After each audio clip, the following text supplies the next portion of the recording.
सभी को सुप्रभात। हम पढ़ेंगे गांधी दर्शन, गांधीवादी दर्शन, जो इकाई 4 में दिया हुआ है वैचारिक पृष्ठभूमि से। तो गांधीवादी दर्शन के बारे में पढ़ेंगे। गांधी की देन तथा गांधी दर्शन का महत्व। भारत को गांधी की क्या देन है? आधुनिक विश्व के परिप्रेक्ष्य में गांधी दर्शन का क्या विशिष्ट महत्व है? ये प्रश्न अत्यंत सरल प्रतीत होते, किंतु इनका सही उत्तर दे पाना उतना आसान नहीं है। कारण स्पष्ट है। उन्होंने लगभग 50 वर्षों तक जो कार्य किए उनका समानांतर ढूंढना असंभव है। किसी महान व्यक्ति के व्यक्तित्व का सही आकलन प्रायः तुलनात्मक दृष्टि से किया जाता है। गांधी जी का व्यक्तित्व किसी भी अन्य इतिहास पुरुष के व्यक्तित्व से नहीं आंका जा सकता। दूसरी ओर गांधी दर्शन एक ऐसा दर्शन है जो जीवन के सूक्ष्म से सूक्ष्म क्षेत्र को भी अछूता नहीं छोड़ता। वे अद्वैत दर्शन की भी बात करते हैं, अद्वैत दर्शन की भी बात करते हैं और मूंगफली के महत्व की भी बात करते हैं। वे किसी की बात काटते नहीं, फिर भी अपनी बात कह ले जाते हैं। ऐसे व्यक्ति की अवधारणाओं का मूल्यांकन कैसे किया जाए, यह भी कह पाना मुश्किल है कि गांधी ने कई अन्य सिद्धांतवेत्ताओं की तरह आदर्शवाद को लेकर बड़ी बड़ी बातें कह दी हों। उन्होंने कभी किसी सिद्धांत या आदर्श की बात ही नहीं की जिसको उन्होंने स्वयं अपने जीवन में न उतारा हो। ऐसे जटिल व्यक्तित्व की विशिष्ट देन के बारे में अथवा उसके दर्शन की महत्ता के बारे में बहस करना आसान नहीं है। एक सीमित दायरे में कुछ बातों की ओर संकेत कर देने मात्र से संतोष करना पड़ेगा।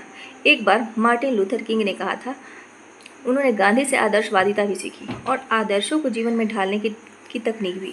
यह बात बड़ी सारगर्भित है। बहुत ही कम व्यक्ति ऐसे हुए हैं जो आदर्शवाद को यथार्थ की भूमि में स्थापित कर सके। चाहे इस बात में जितना भी विरोधाभास हो, गांधी को केवल एक ही संज्ञा दी जा सकती है, वे नैतिक यथार्थवादी थे। उनका हर सिद्धांत यथार्थ की पहचान से शुरू होता है। जब उन्होंने अहिंसा की बात की, उनकी दृष्टि अंग्रेजों की उस शोषण प्रवृत्ति पर थी जिसकी वजह से वे भारत पर अत्याचार कर रहे थे। वे जानते थे कि अहिंसा के अमोघ अस्त्र से ही अंग्रेजों को स्वतंत्रता प्रदान करने के लिए मजबूर किया जा सकते हैं। अगर उनकी दृष्टि बराबर भारत की दुर्दशा के यथार्थ पर न टिकी होती तो उनके सारे आदर्शवादी सिद्धांत बनावटी तथा महज किताबी प्रतीत होते। इस प्रकार गांधी ने एक नई तकनीक की स्थापना की। उनके आदर्शवादी विचार ऐतिहासिक दृष्टि से मौलिक नहीं है, किंतु उन विचारों को वास्तविक जीवन में प्रयोग करने की विधा उनकी अपनी मौलिक देन है। उन्होंने सफलतापूर्वक इस विधा का प्रचार और प्रसार किया। भारत में आज तरह तरह की सामाजिक व राजनैतिक विकृतियों के बावजूद भी गांधी की यह विधा एक महत्वपूर्ण स्थान रखती है। उनके बाद जितने भी बड़े राजनीतिक या सुधारक हुए, उन्होंने गांधी की इस तकनीक का आदर किया है। गांधी का यह नैतिक यथार्थवाद आज भी कितनी प्रासंगिक है, यह स्वयं सिद्ध है। गांधी ने धर्म शब्द की एक नई व्याख्या दी। उन्होंने धर्म को पंथों की संकीर्ण परिभाषाओं से मुक्त किया। कदाचित वे पहले व्यक्ति थे जिन्होंने धर्म को नैतिक आचरण के रूप में समझने का प्रयत्न किया। धर्म को नैतिक आचरण के रूप में समझने का प्रयत्न किया। धर्म का अर्थ न हिंदू धर्म है, न इस्लाम, न ईसाई धर्म या कोई अन्य धर्म। तो मानव के अंदर निहित सत्य की अभिव्यक्ति है। इतना अवश्य है कि गांधी एक परंपरावादी वैष्णव धर्मावलंबी परिवार में पले थे। कुछ धारणाएं उनकी इस परंपरा के प्रभाव से मुक्त नहीं है। जब कभी देश पर कोई प्राकृतिक विपदा आती थी तो वे इस देश के लोगों की गलतियों का दंड मानते थे। अवतारवाद पर ही उनका विश्वास था। किंतु जब वे मानव समाज के संदर्भ में धर्म की बात करते थे तो उनका अभिप्राय किसी पंथ विशेष के धर्म से नहीं होता था। वे चाहते थे कि सब लोग धार्मिक वृत्ति के हों और अहिंसा का पूर्ण रूप से पालन करें। वे बार बार कहते थे कि किसी भी धर्म ग्रंथ में दूसरे के धर्म की निंदा नहीं की गई है। वे सर्वधर्म संभाव के पक्षपाती थे। भारत जैसे देश में जहाँ प्रारंभ से ही विभिन्न मतावलंबी लोग रहे हैं, गांधी के धर्म की व्याख्या ने एक नई क्रांति का शुभारंभ किया। आज जब हम धर्मनिरपेक्षता की बात करते हैं तो इसका सबसे बड़ा उदाहरण हमें गांधीवाद में मिलता है। तो अगर कहीं से भी क्वेश्चन भी पूछा कि धर्मनिरपेक्षता की बात कैसे मिलती है, तो गांधीवाद में ही मिलता है, क्योंकि उन्होंने कभी सही अर्थ में और प्रायः गलत अर्थ में लगाया जाता है, लेकिन इसका सबसे बड़ा उदाहरण गांधीवाद में मिलता है। धर्म कई हो सकते हैं किंतु मर्म सबका एक है, इसलिए सभी धर्म एक ही सत्य के विभिन्न रूप हैं। आज हमको इस भावना की कितनी आवश्यकता है, कहने की आवश्यकता नहीं। गांधी की यह देन भारत के लिए अमृत के समान है। उन्होंने सर्वधर्म समभाव, मतलब जितने भी धर्म हैं सारे धर्म समभाव, सब एक समान है, की प्रतिष्ठा करके भारत की अनेकता में एकता की भावना जागृत की। अनेकता में एकता, यह उनकी बहुत बड़ी देन है और इसका महत्व सर्वविदित है, सभी लोग जानते हैं।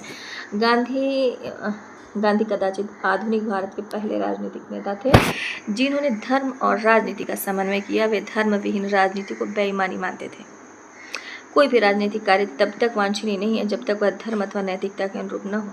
अगर दुश्मन भी परेशानी में हो और हम उसकी परेशानी का राजनीतिक लाभ उठा सके तो भी हमको ऐसा नहीं करना चाहिए।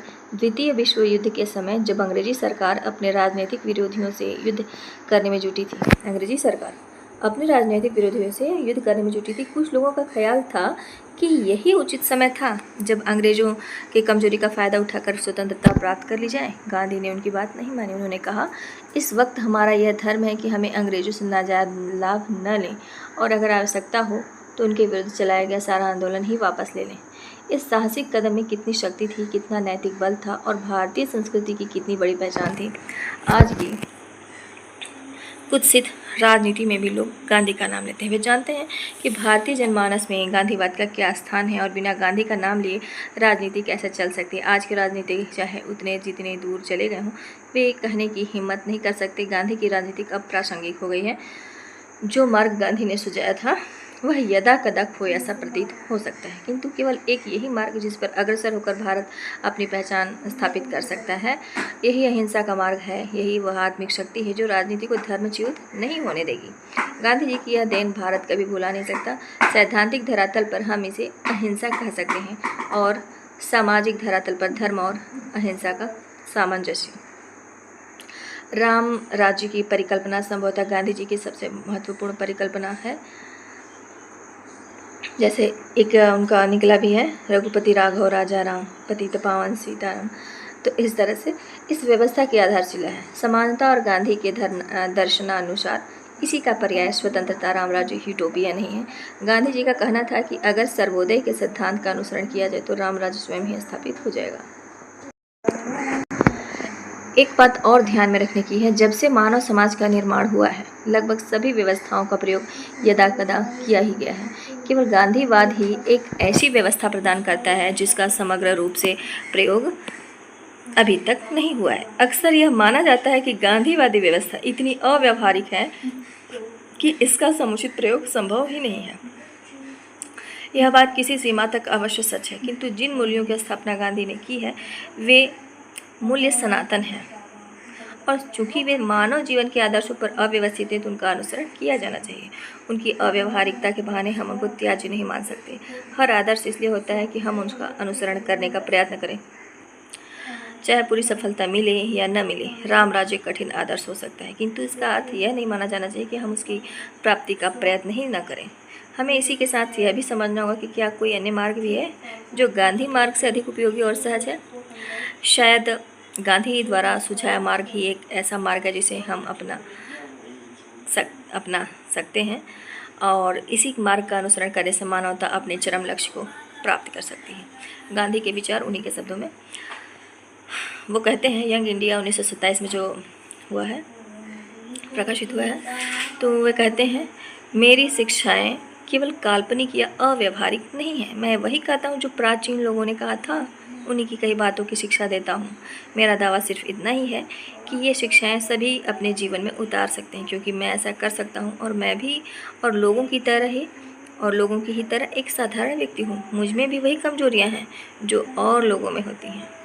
मैं हर बार अपनी कही हुई बातों को पहले की के ही अनुरूप कहना चाहता हूँ, किंतु संदर्भ बदल जाने से मेरी सत्य की पकड़ भी बदल जाती है। इस प्रकार मैं एक सत्य से दूसरे सत्य की ओर अग्रसर होता हूँ। सारे विश्व में से मित्रता मेरा परम ध्येय है। मैं प्रेम से किसी भी विरोध का सामना कर सकता हूँ। मुझे और मुझ जैसे सैकड़ों लोगों को मर जाने दीजिए, किंतु सत्य बचा रहे। मेरा मूल्यांकन करने में आप सत्य को हानि न पहुँचाएं।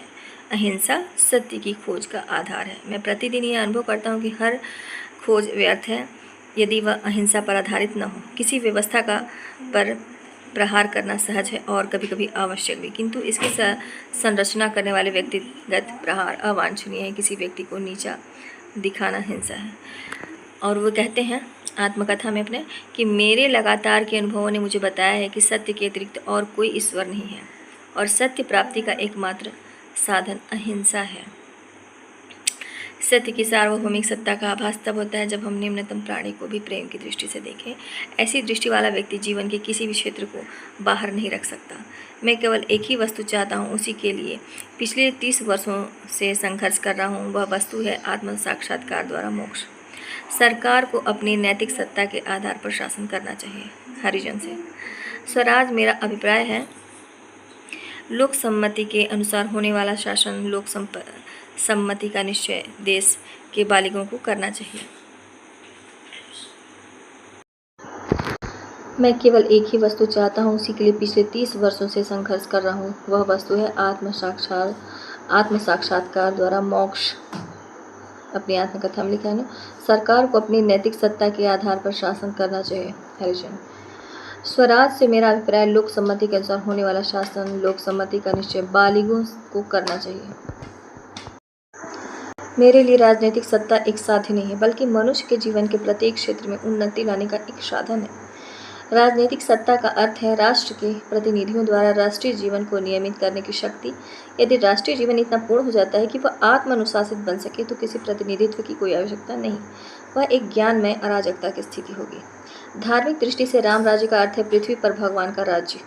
राजनीतिक दृष्टि से यह पूर्ण स्वतंत्रता है जिसमें गरीबी और अमीरी, रंग और मतांतर के आधार पर स्थापित असमानताओं का सर्वदा अंत हो जाता है।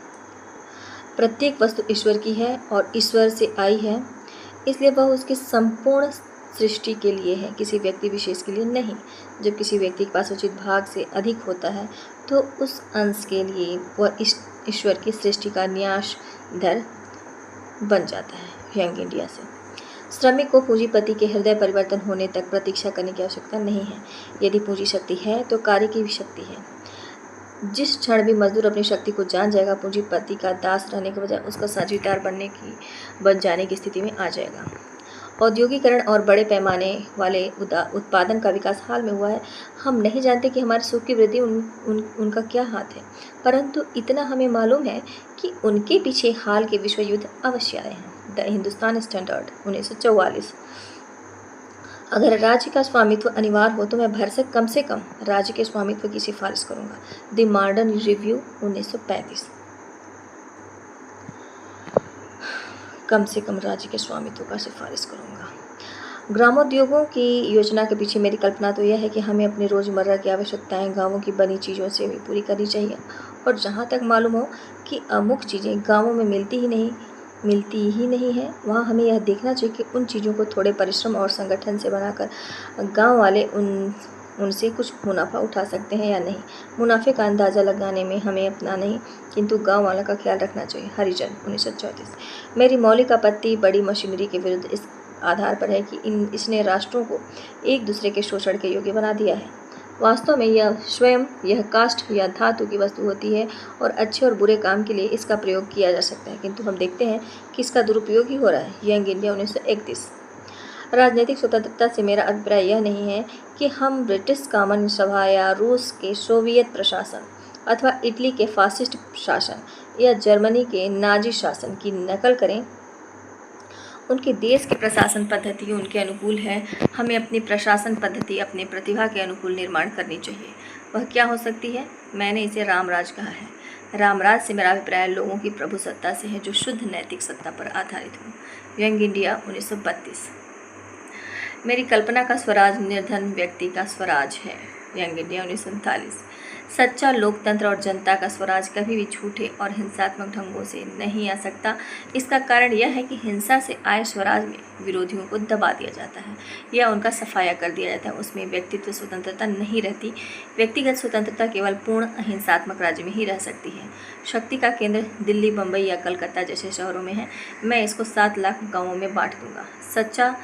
सत्ता पंचायतों के पास होनी चाहिए। उनको इस योग्य बनने के लिए लोगों की शिक्षा के स्तर को उठाना चाहिए। हरिजन 1946।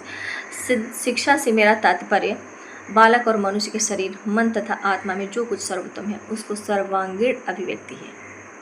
साक्षरता मात्र शिक्षा का अंतिम उद्देश्य नहीं है। हरिजन 1945। धन्यवाद।